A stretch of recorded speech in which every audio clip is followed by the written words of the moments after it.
Ladies and gentlemen, welcome to your week. Even though it's Tuesday, we totally screwed up and completely spaced that we usually do these on Mondays. But we are here to talk about the last week's pop culture events and possibly what's to come. With me, as always, is a pop culture guru herself. You might know her from the podcast So True with Sophie Ross and, of course, her writing. But it's the one and only Sophie Ross with us. Sophie, why couldn't you record yesterday on Sunday? I was extremely hungover from a wedding I attended Saturday. So that means there was an open bar.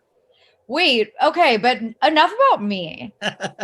Ryan, you told me you woke up in a yard yesterday morning. Yeah. What was that about? Well, it wasn't as it was during the early morning.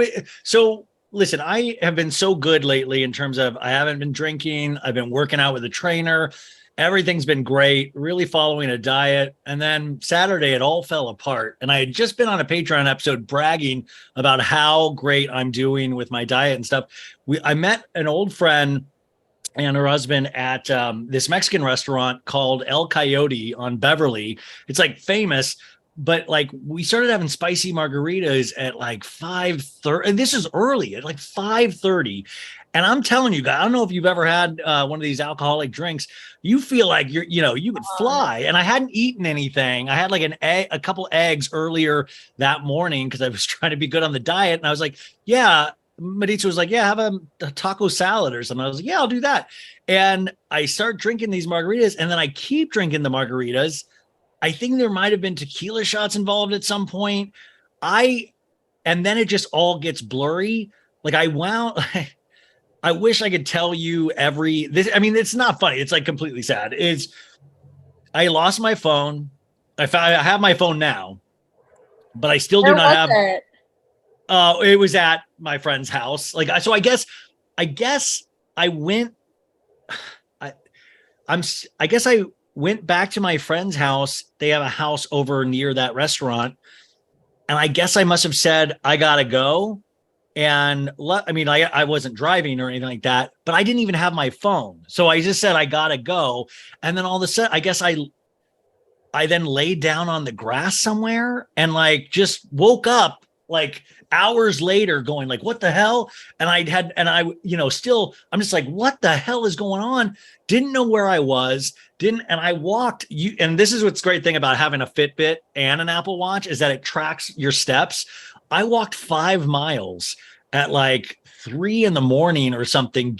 I didn't know. Brian, that's dangerous. No shit, it's dangerous. I'm not proud of this story. This is not something. It's funny. It'll maybe get funnier in weeks and years to come. But it was so not funny, and I felt like the biggest piece of garbage trash. Yes, and I was like, oh wow, well And the thing is, I wish I could say, oh, well, is this your rock bottom? But it's I'm not even a daily drinker anymore. I'm not even I enjoy, but I've never had a blackout where I went and laid down on a front lawn.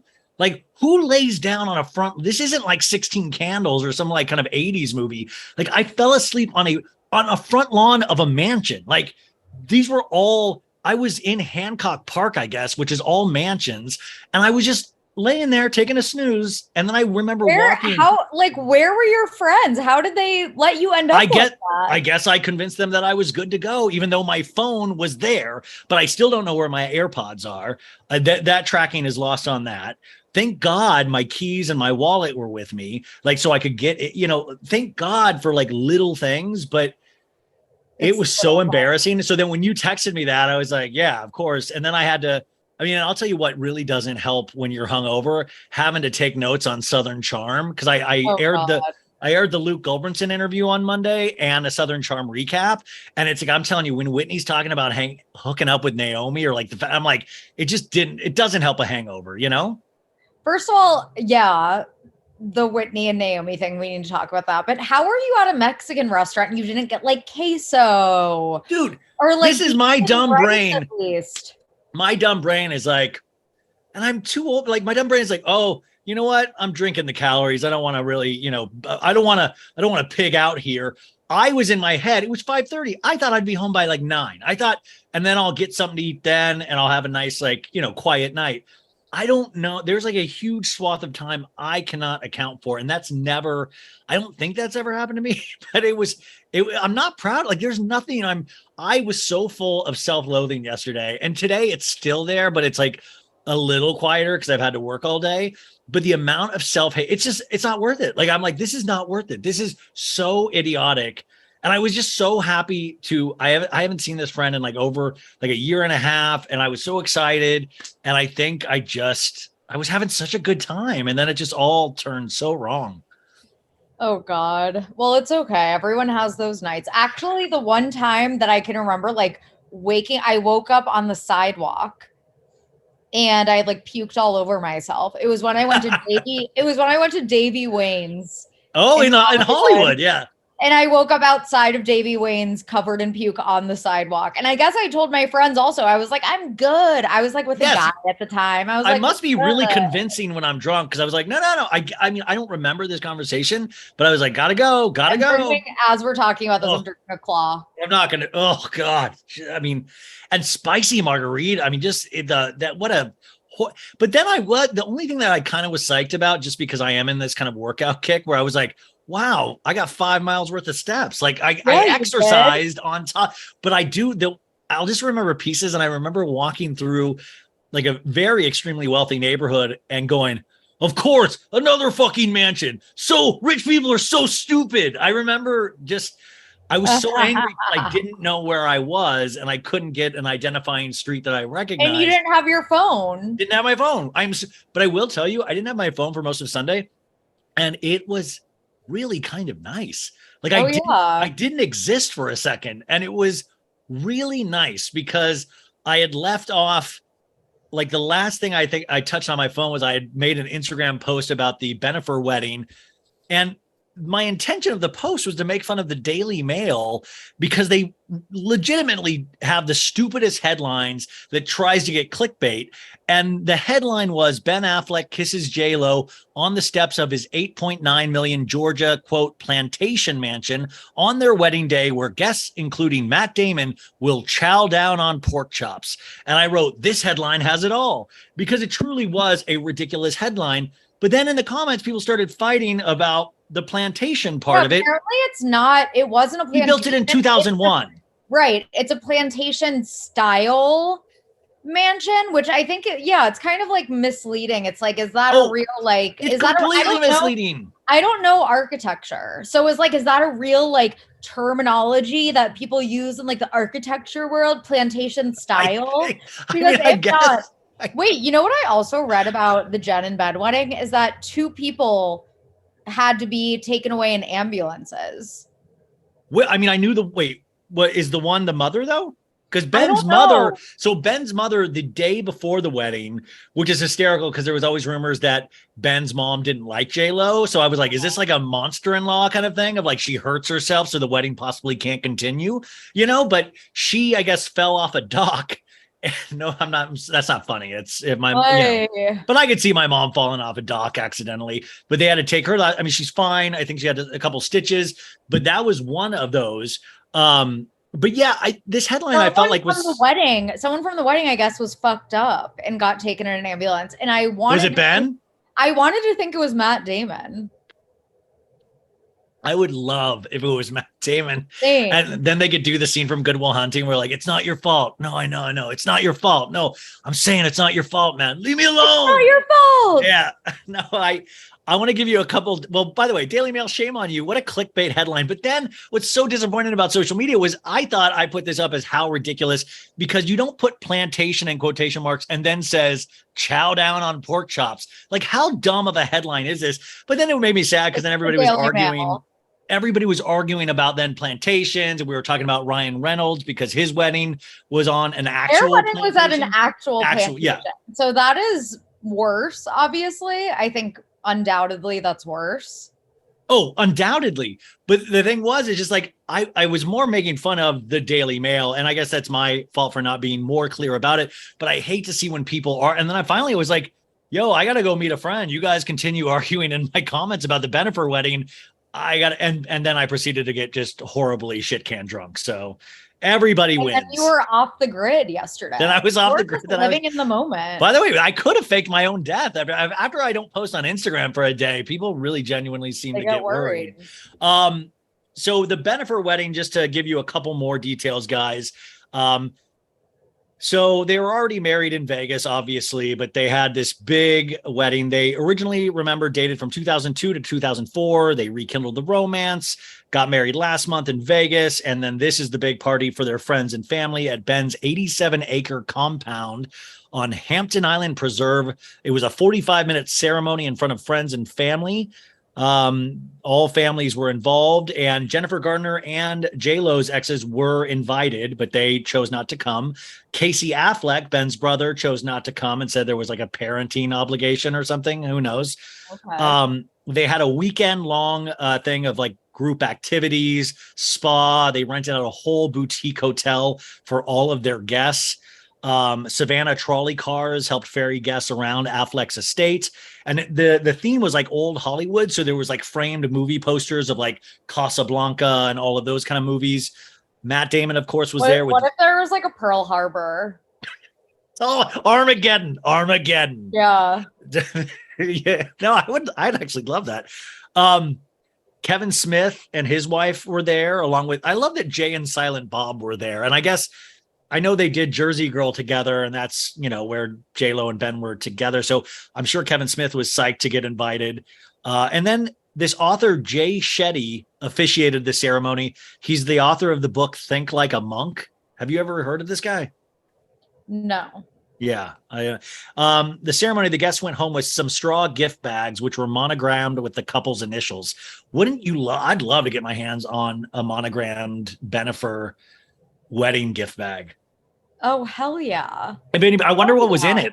Like, I want details about what's in this shit. I'm really fascinated by like super rich people's gift bags because they're always so extravagant.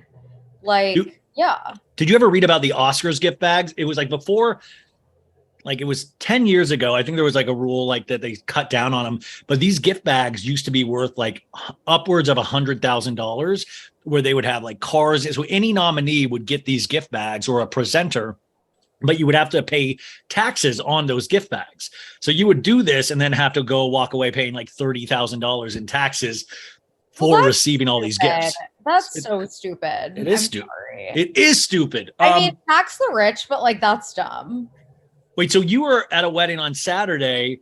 Why did it was just an open bar? Because this seems like, why is this such a big wedding weekend? Like Bennifer got married. It's summer, but I also think that like post-COVID, I think that these wedding seasons are even more busy than like before COVID, because a lot of people couldn't get married during COVID, or a lot of people are like, wow, the world could end tomorrow. I want to get married now. And like now it's just like weddings are everywhere. Yeah, Sarah Hyland and that Bachelor dude got married this weekend too. I'm sorry, I know everyone loves them. I have always thought Wells is so annoying. Like Sarah Hyland seems very sweet and I'm happy for her, but like Wells is so annoying and useless. And the fact that everyone's always like, Wells for Bachelor host, and like have Wells host Bachelor in Paradise. And I'm like, he has no personality. Everyone's like, oh, but he's so funny. And what does he do? It is interesting, the so funny remarks. It's like, have Wells be ugly and see if he's funny then. Like, and he's not cute. See if he's really funny then. Funny. I think it's because he's not like hot and ripped. He's kind of like dweeby a little bit. Well, he's cute dweeby. He's not cute dweeby. Yeah, he's cute dweeby. And it's just like, when has he ever been funny? He's just one of those like Bachelor podcasters now that has like such an inflated like ego. And everyone's like, yeah, Wells for host. And I'm like, stop inflating his ego even further. Well, do you think is he more annoying than Nick Viall? No, obviously not. No, not even close, but still, they fall in kind of the same category of just like Bachelor podcasters who have clung onto the franchise. Well, how do you, I mean, like, I was thinking about that too. If I ever got like you want to use, I guess, the attention that you get somewhere, but it is hard because there's so many of these, the ecosystem of the Bachelor, Bachelorette franchises. It is so delicate. Like it is like, because there's like hundreds of people and there more get added and they then get thrown into the whole influencer lifestyle, which is just insane. Like, to try to make waves now. I understand, like, if you get attention from The Bachelor, you have to make money somehow. And if you can make a lot of money, blah, blah, blah. But it's like there's a difference between using the attention you get and like using that platform and like creating your own business or like whatever it is versus you only associate with The Bachelor and like that's your entire personality now. And it's like, the only people you can hook up with too. Right. You have to hook up with other contestants. Like, got an actual actress. Yeah, he made good. He's local boy made good for the Bachelor franchise. Yep. Also, it's not just weekend weddings that are popular because this week, one of our favorite people to get married, Sheena, is doing it again. They are all in Mexico. And she's getting married on a Wednesday. And I think Sheena's last marriage. Well, because Sheena loves to save a buck. Sheena remember her wedding, her last wedding. How am I blanking on that dude's name? Shay. Remember she had the cast clean up her wedding after that night, after it was done, or they had to wake up early the next morning and do that. But they're all in Mexico. And the big news is Jax and Kristen and Brittany are there. And this is the word on the street. This is all I'll say is that I don't think everybody's like, how are they not going to, are they going to shoot Jax and Brittany? How are they going to work around it? From what I hear, there's a very small crew going to this. So I don't think it's going to be like a Jax and Brittany extravaganza, like their wedding. I think this might be relatively tamer from what I'm hearing from a production standpoint. I could be wrong, but that is just something that I heard from a source. So we'll see. And but I mean, would you be okay if they showed Jax? Would you be infuriated if they just panned over and you saw Jax? I would not be infuriated. I would be okay with it. It would make more sense for them to do that rather than like blur his face, which is what they've done to Stassi after she got fired. Did they really? I don't remember that. Yeah, they were like showing photos. Like, I can't remember where they were. Maybe it was at like Katie and I don't know. They were showing photos and Stassi clearly was in one of the photos. They blurred her face and I was like, oh. But the mentality, like, Kristen's posting like on my way and Jax and Brittany supposedly haven't gone to any of the group events yet because, I love that Jax still will never get over how what a bad attitude that guy has. But there's also, we're talking about the Bachelor ecosystem. I wonder if there's any kind of part of it of like, Kristen's like, I got to show my face. This is potential work down the line for me. I got to get in there, Wait, did you see that Katie isn't there? Yeah, she's in Mexico, but she's not there. She's not there for the wedding. She's there with Christina Kelly. They clearly had a falling out. Do you know what the deal is? Yeah, what I hear is that it's involving because Sheena on her podcast had Tom Schwartz on and kind of asked a bunch of questions that this is all alleged, pissed off Katie. And Katie and Sheena have always had kind of a rocky relationship anyways. Yeah. So I just don't think that that was bound to happen. And we know Stassi, I think her invitation got pulled because she was initially invited too, but then Sheena and Brock got disinvited from their wedding when they had to cut, the guest list. So I think Sheena took that personally, but the whole crew is over there. So it'll be interesting. I'm surprised you weren't invited. I'm not so, I'm ecstatic. Sheena was joking about that, but I would be so uncomfortable. Like, you want to talk about me drinking. Amazing. Oh, I would be to meet Jack. Well, can I tell you, I think, Jax has that Shop Jax's Closet on Instagram where he supposedly not donating. He's selling all of his prized collectibles and then he's giving it to charity supposedly. But then somebody found his eBay account last week and it was sent to me. And the things that, are on there, the autographed prints were $1,000 for some of these things, but his eBay, you guys, has more affordable options. And you are looking at the proud owner of a 1986 Rambo lunchbox. Jax's Rambo lunchbox with Sylvester Stallone and a machine gun on the lunchbox. And Rambo. Did you get it yet? Did you get it? It's supposedly, it's supposedly at my house right now. But the thing is, my roommate sent me a picture And they fucking, I think this is Jack's handwriting. He put the return address of his actual house. And I was like, oh man. Oh my God. Yes. Yes, let's do some reconnaissance. Is that how you pronounce it? Reconnaissance? Reconnaissance. Reconnaissance.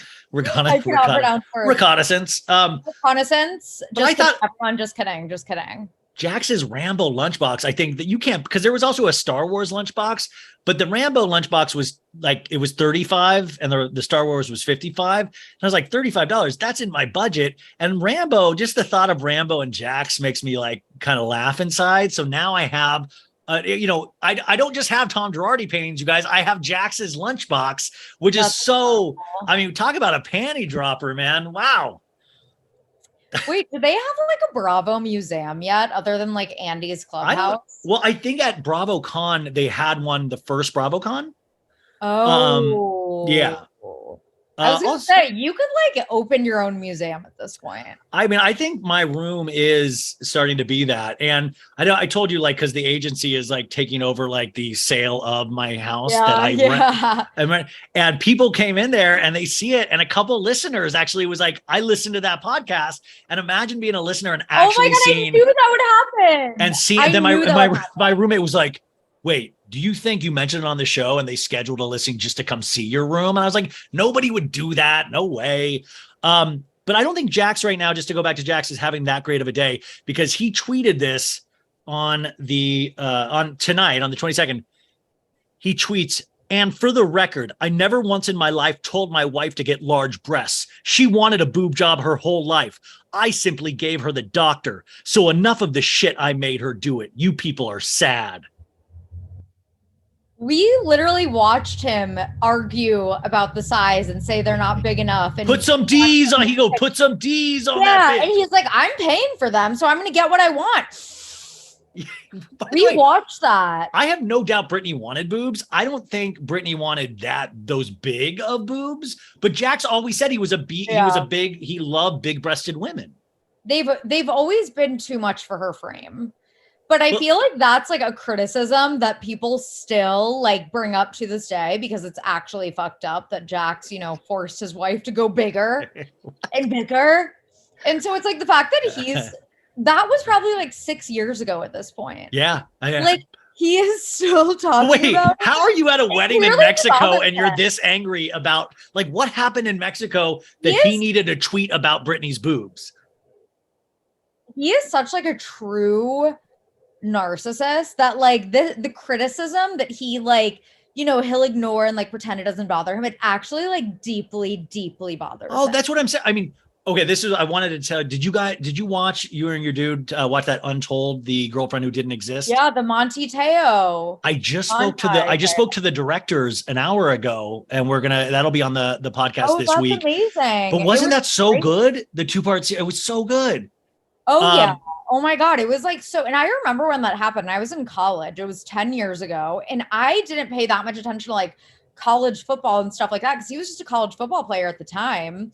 But it was like huge news. He became a laughingstock. He became a meme. If you watch the documentary, you all know all this. But it's so sad once you actually watch and you're like, wait, he was a victim in this. I mean, that's what I was saying. Like this psychologically impact this guy, Manti was supposed to go first in the NFL draft. He was a hero at Notre Dame. Supposedly his girlfriend and his grandmother died on the same day. He had never met his girlfriend, but once you watch the documentary, you can kind of see how that happened, because he was so religious, and it was a Mormon. And so he was like celibate. They weren't trying to have sex. He met this girl online, and it was like, yeah, it worked for them. They were long distance. He was very dedicated to football. He could focus on football while also having this relationship that was like virtual. And he was a sports hero.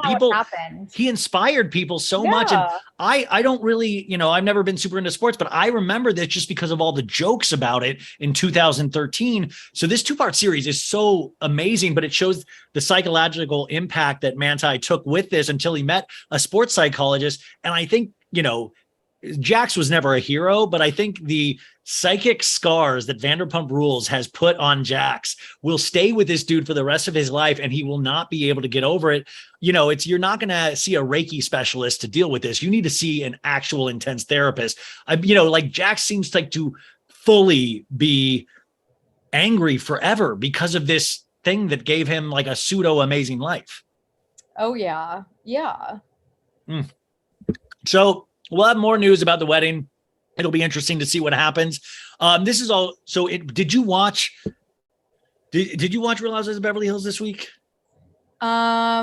Yes. And I think I missed like maybe the last 10 minutes of it. Oh, that was like, when Kathy was like the best part. I need to like watch it again. It was great, but my whole point was that once again, Lisa Rinna has done this episode where she points out, like she immediately, because we had left off the week before's episode where Lisa started yelling at Sutton again, and then realized that wasn't working and said, "It's grief, you guys. I'm trying to live without my mom and I don't know how," which is, on its face, a completely understandable thing. Yeah. But then, next episode we get to, she self-diagnoses. She's like, okay, yeah, no, this is what happened. It's grief. It's all grief. And then on today's, like her social media this last weekend has been another mess of it, where she even did a video where she was like, you know what, guys? I've been an asshole. I think I've been more of an asshole in other seasons. So I don't know what you're talking about. Yeah, I'm like, which is it? Is it grief? Or have you always been an asshole? Like, exactly. What? Just be honest. I feel like she's panicking though. Like, I truly didn't really believe that she was on the chopping block until this last couple of weeks, because she seems like she's potentially spiraling. And it's weird. It's like very weird, because it feels like panic related rather than like a state of strength, I think it's finally real this time that she like legitimately is on the chopping block, because I've been seeing rumors about it. And I know that like there are so many unsubstantiated casting rumors like all the time, but I feel like where there's smoke, there's fire here, that I've seen it all over. And also I like, even, these conversations where you're like, did you watch Beverly Hills? And I'm like, I don't know. Did I? Like, yeah, the ratings cannot be, I know that the ratings are definitely still strong because it's one of Bravo's highest rated franchises for sure. But like, the ratings probably aren't what they could be or what they used to be. And I think people are really freaking tired of watching the Fraud Force 5. And also I noticed, and someone actually pointed this out to me, maybe it was in like the Housewives Reddit that I read. I can't remember where I saw it. But apparently Kyle has like not been interacting with Rinna's like Instagram posts like she used to. Which I think Kyle realized. Kyle's distancing, yeah. Kyle's distancing. That's what she does. Well, what's interesting about Kyle, my friend who I got hammered with on Saturday, she works in the art world, and she was at this Aspen party and met Kyle and Mauricio last month.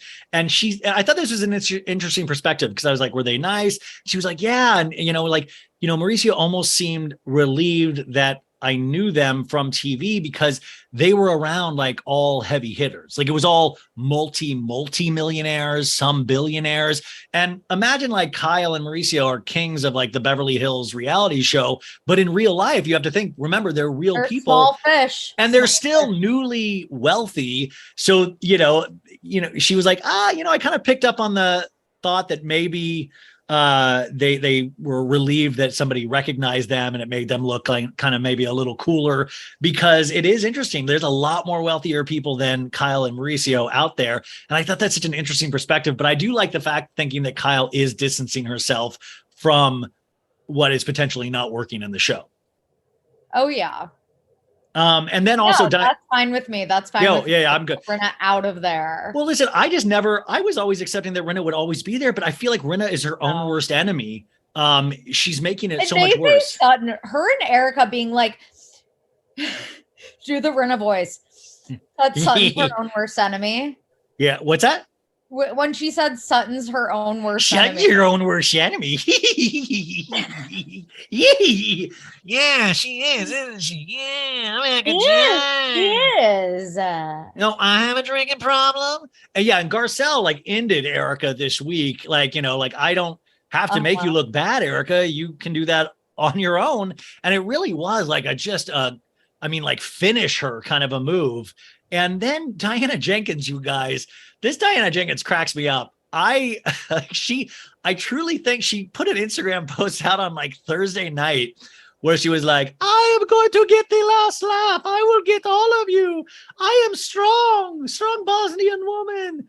And I think she thinks she's in the show more than she's in the show, because I don't know, like her social media presence has been like weirdly panicky as well, where she's like coming after Garcelle now and saying that Garcelle's fans are like, not well. I mean, I don't think any of us fans are well. The fandom is like, what word did she use? She said like concerning. Yeah. Like, wait, well, I'm like, wait, what about all your trafficking like rumors? That's like a concerning too. Also, was that this past episode when they were like having, oh my God, I can't even remember like what was happening.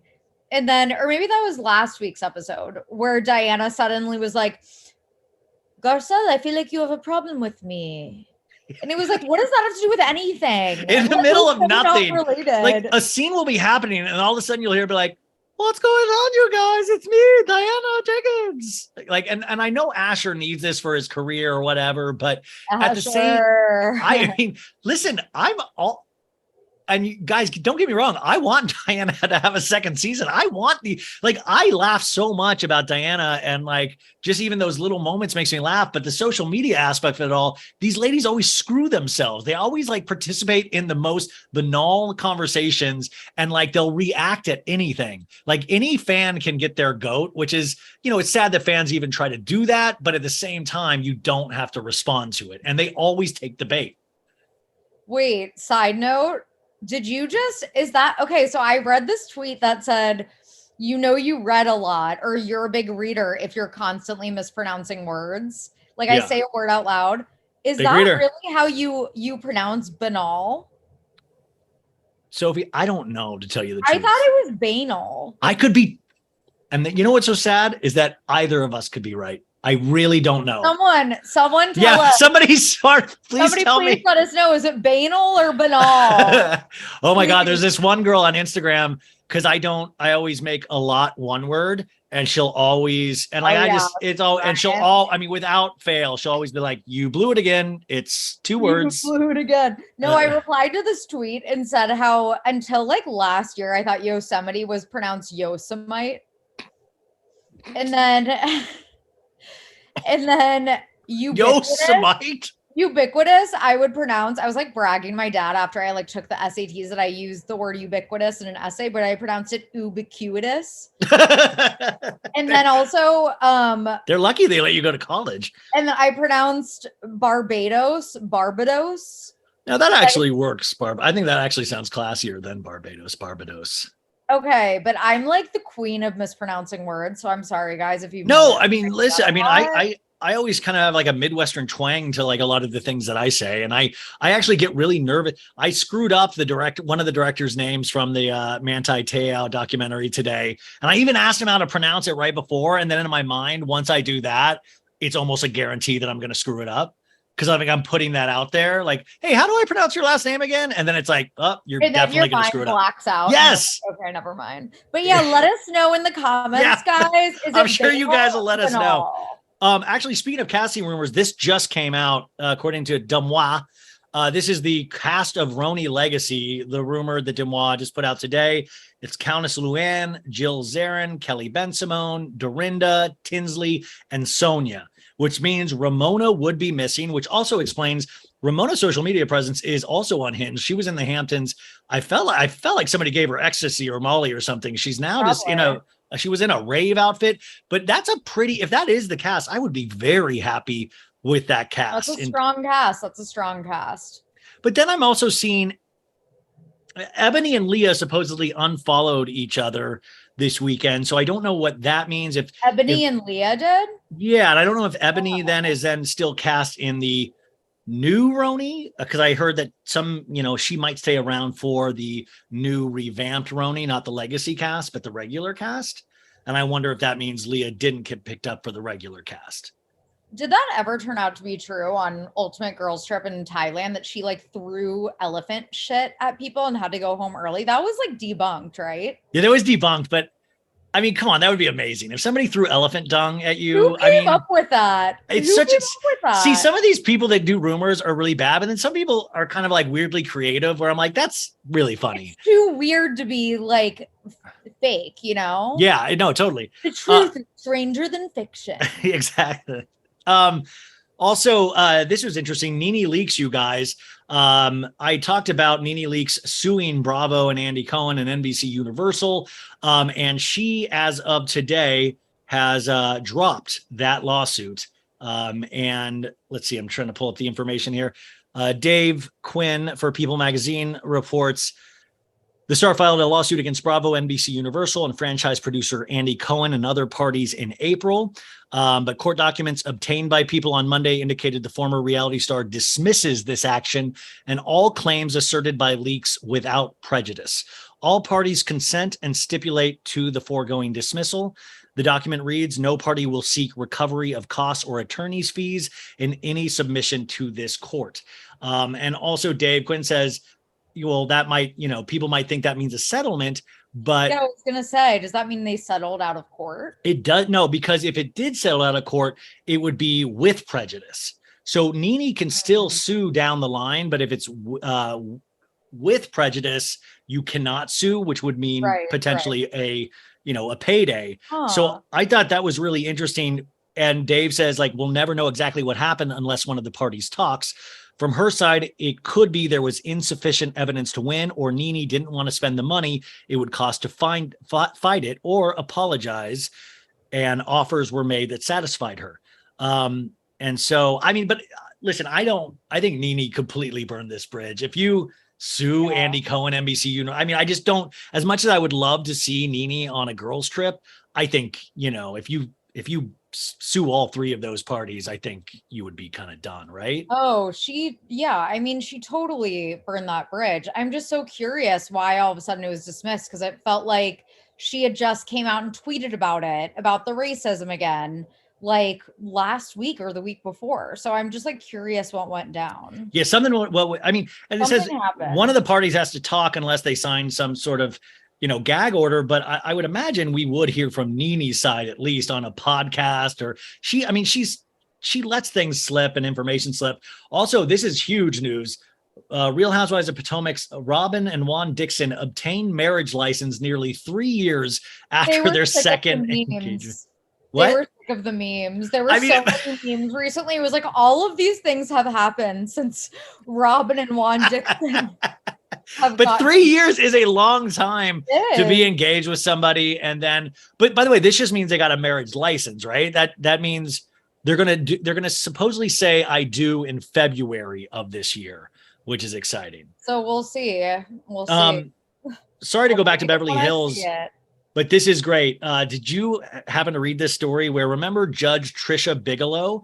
If that name sounds familiar, you guys, it's because that is the judge that Tom Girardi was playing hanky panky with for a couple of years in I think 2011 to 2014 or 15. Yes. So you guys, Trisha Bigelow, who stepped down last year as a presiding justice of an appellate court division in Los Angeles, handed over the gifts this week after the Times asked for an explanation of checks Girardi wrote to her in 2017, including one for $5,000 from his law firm's bank account. So she has returned supposedly all of his gifts that he got. Of course you can't, give back the facial, Botox and stuff like that, but he was paying her Saks bill and paying for her plastic surgery, Erica Jane said back when this story first broke a couple of years ago. But what I think is the important part of this story is that Trisha Bigelow didn't try to fight this at all. She was like, here. Back. All the respect to Trisha Bigelow. She said, this is not my money. This is victims' money paid from exactly. But exactly. So for all the people that are why does Erica get so much hate for something her husband allegedly did? That's why. Well, it's she didn't even try to fight it. She was like, yeah, you're right. Here you go. Take it. I don't want it. She was like, please take it, which is what a normal person with a conscience would do in that case. Kind of. I would like to think. Fighting for baubles is just weird. Okay. Oh, this is actually, thank God he's okay. But Scott Disick flipped his new Lambo in a residential neighborhood. He hit a stone mailbox and it flipped his Lamborghini. Did you see the photos of it? Yeah, because it completely. It looked bad, and I'm shocked that he was not more seriously injured. And also not so shocked that he ended up not getting breathalyzed or cited, and he refused medical attention because he clearly did not want to be breathalyzed or drug tested or whatever it was. I would say, and I'm not just saying this because it's like judging him based on his past actions, but it's like based on the photos of the accident and the fact that he said no to medical attention when he definitely was injured based on those you photos. have to be in shock at that point, even if you walk away without like just minor scrapes. I mean, he really is lucky that he's alive. I know, it seems like he is lucky he's alive. I think it's safe to say he probably was driving under the influence, or at the very least speeding in a residential area. And it's very good that his children weren't in the car. Oh my God. Thank God. I mean, yeah, but that's what the police said, that, he did not appear to be inebriated, which, by the way, you guys, maybe he wasn't drunk, but I mean, haven't we heard like that Scott's thing, allegedly was pills anyways? Like, wasn't that his kind of... Also, it's like, I'm sorry, if Scott Disick ended up, roadside and these sheriffs or whoever they were like, hey, we're going to breathalyze you. And Scott Disick takes out $60,000 in cash that he probably has in his pocket. Or what if he hits the Kris Jenner alert button? Right. Like, I am such a conspiracy theorist when it comes to people getting paid off, because I think if you're, especially right now in a recession that we're in, if this celebrity is like, hey, if I pay you $60K or pay your child's college tuition for the next 4 years. Were you watching Only Murders in the Building right now? The second season? Oh, I know I would like that, but I haven't watched it. Oh, okay. Well, just because there is like a kind of a storyline about a cop selling, like trying to earn extra money, Like, it also pisses me off. It's like the Ghislaine Maxwell thing, how she is in prison for sex trafficking, good, but it's like, who did she traffic these children to? Like, I mean, that part is no matter how you like. Yeah, that is the like, where's your black book, and why? But like, those are the simple questions that I would love answers to, that I feel like we could get an answer in lickety split of, hey guys, why don't we get the black book? Like, Ghislaine's bad. Yeah, I'm glad she's away, but why can't we get the black book of all the people that you that traffic these women to? People have been paid off. That's what, like, so now I'm such a conspiracy theorist with people who have money. They never face the same consequences, which we know already, but it's like, yeah, completely makes sense. But yeah, I mean, Scott Disick, he was driving drunk in a residential area. Thank God, he didn't hurt anyone else, and his children were in the car, and it didn't, God forbid, turn into an Anne Heche situation. Oh my God. Could you imagine? I mean, I really do. I like Scott Disick. I'm curious at what his role is going to be on the new season of the Kardashians. Especially because Kourtney made it very known that, she's very protective of her life now. And Scott makes it very known that he's really wanting to still be a part of this family.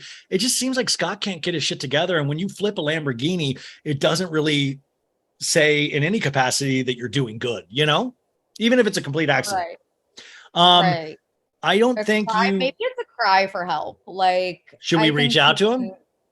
Yeah. Scott? Yeah. Hey, what's going on, you guys? I'm sorry. I was looking down. I was looking at an Instagram post. I need to de-age myself in my Instagram photos and like put up more like show cleavage and stuff like that. Yeah. Right. And then maybe I would stand a chance at him like answering my DMs, but I'm definitely too old for him now. Oh yeah. I mean, that's no offense to you, because you're still very young to like 95% of the world, but to Scott Disick, you're done. I know. DiCaprio, you're done. Exactly. Like there's just no way. Who's the other? Dane Cook, you're done. You're not going to even ever be invited to a Dane Cook party from this point out. And I want to go to a Dane Cook game night. I love games. Could you imagine going to a Dane Cook party and going, everybody's real young around here. How old? Let's go around the room and say how old everybody is. I would be that guy. Like, how old is everybody? That needs to be a Family Guy. Like, I can like so see that being a Family Guy thing.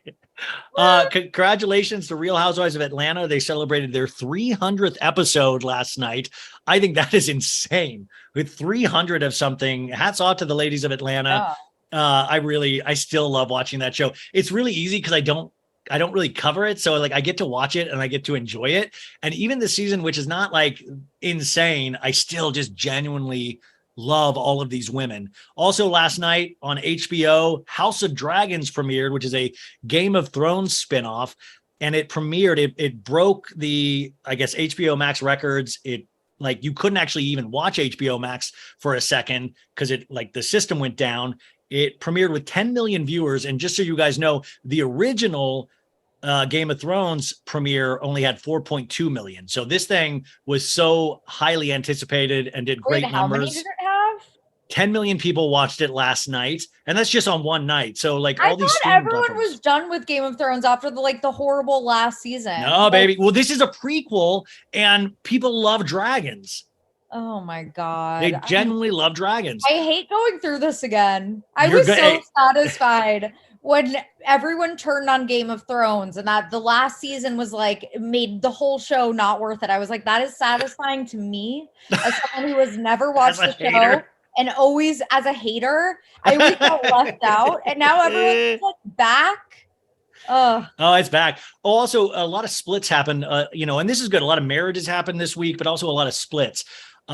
Jacob Elordi and Olivia Jade split. Rest in peace. Didn't even know they were together. Yeah, it's like means nothing to me, but I just wanted to tell all you guys out there.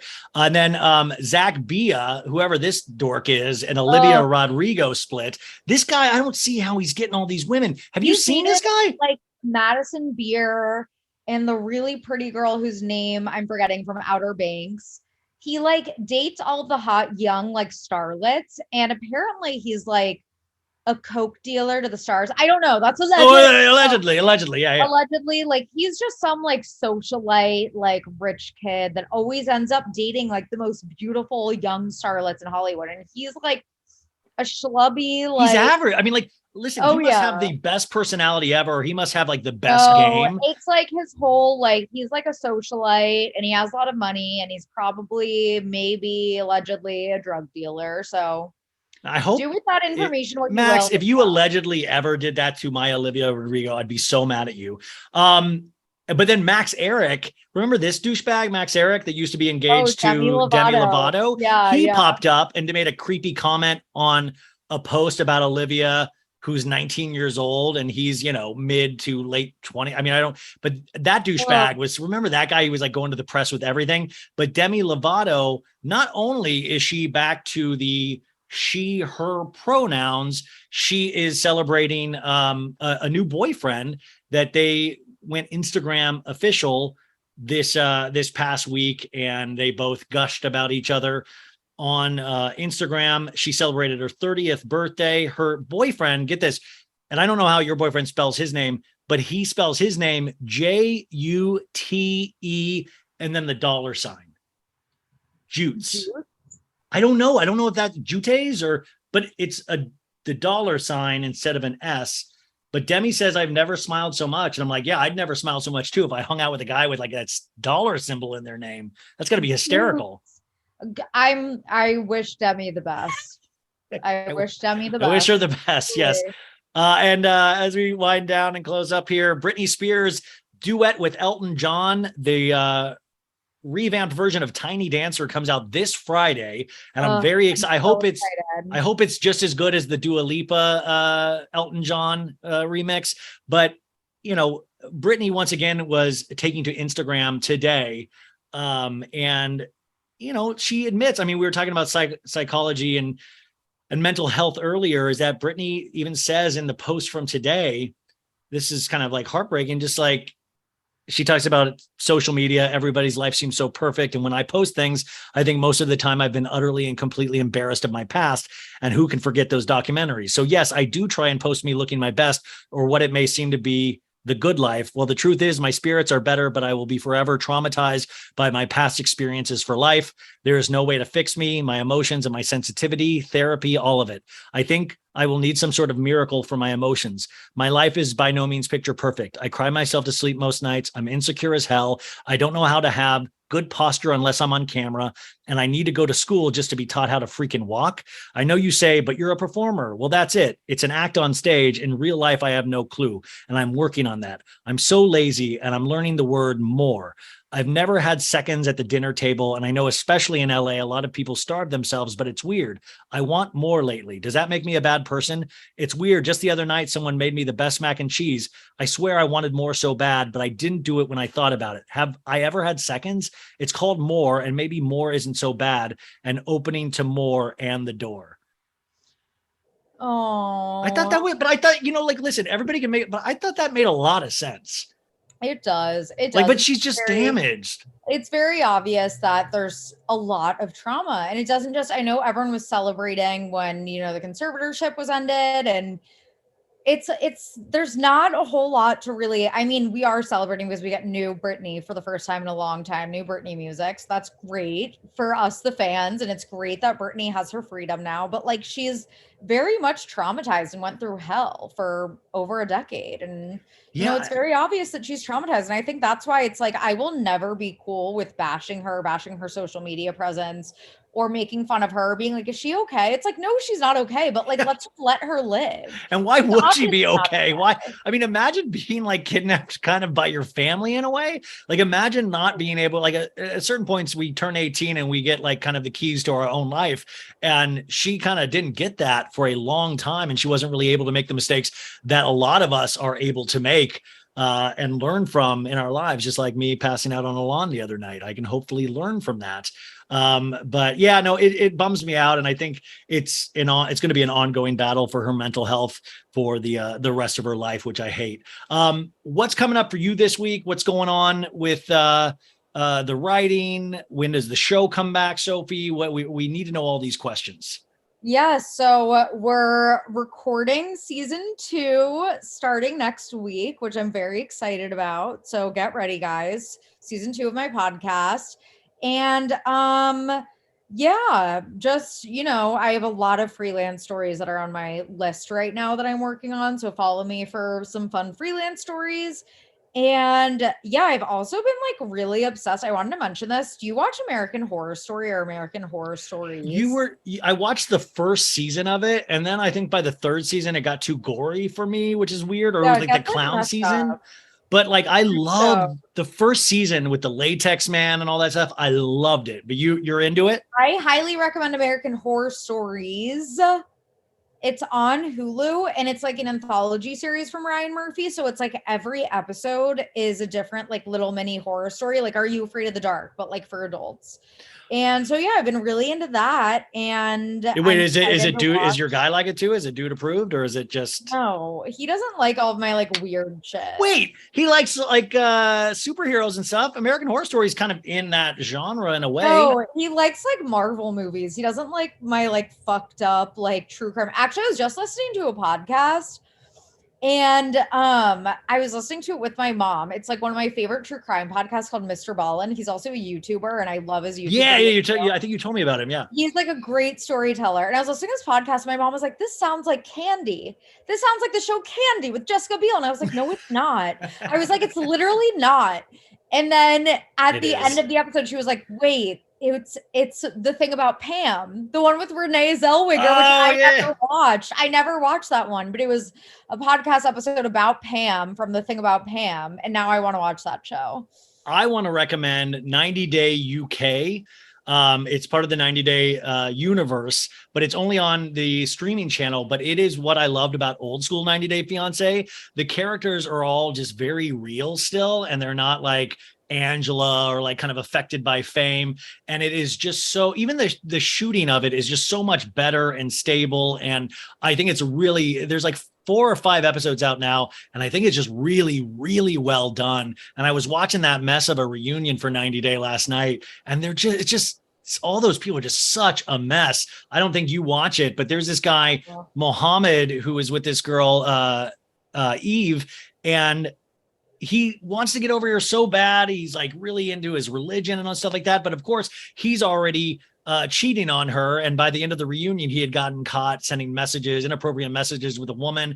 And he'd give her such a hard time all season about like his religion and stuff. It's always these people that like really stand up for their religion. They end up sinning like the most. It is so weird, but I don't know. 90 Day UK is fabulous. I think you guys really should check it out. And please check out the girlfriend who didn't exist. It's the Untold series on Netflix about the Manti Te'o catfishing stories. So good. You're off to vacation with your family? Yeah, family vacay coming up. We're just going to South Carolina.